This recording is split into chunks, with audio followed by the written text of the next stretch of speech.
কাপু ছাড়টা কোথা থেকে এসলো? এখানে একজন ডিলার, বিসিআইসি ডিলার, তার নাম আসছে, তার গাড়ি, তার সার, উনার নামটা যাতে না আসে সেটাও ক্লিয়ার করে দিক আমাদের। না একই গাড়ি আরেকটা তো বের হয়ে গেছে। না আরো দুইটা, একটা না দুইটা বেরিয়ে গেছে। সে কেন তাইলে তারা দাঁড়ালো না। চলে গেল। এই সার আমাদের না হোক, কিন্তু এখন ইউরিয়া সার ক্রাইসিস মোমেন্টে এই অবস্থা এখানে ধরা হয়েছে, এটা ক্লিয়ার মেসেজটা থাকা দরকার আমাদের। না ঠিক আছে, ওকে।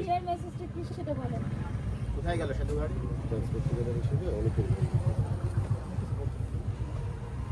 কে পরিবহন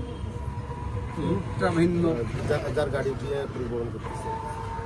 আপনারা তারা ডাকেন না কেন? এই গাড়ির মালিককে, সার নিয়ে আসছে, এই সারের মালিককে, এই সারের মালিককে তারা খুঁজে বার করুন। যাবে মোহিনী মিলছে স্যার। আমরা আমাদের আসতে পারে সে বিষয় নিয়ে তো আমি মন্তব্য করতে পারি না। এখন আপনাদের যদি আইনগত কোনো ব্যবস্থা নেওয়ার থাকে সেটা বরাবর অভিযোগ ওনারা ব্যবস্থা নিয়ে নেবেন। ঠিক আছে। আমার কাছে 1 মিনিট 22 সেকেন্ডের একটা ভিডিও ছিল।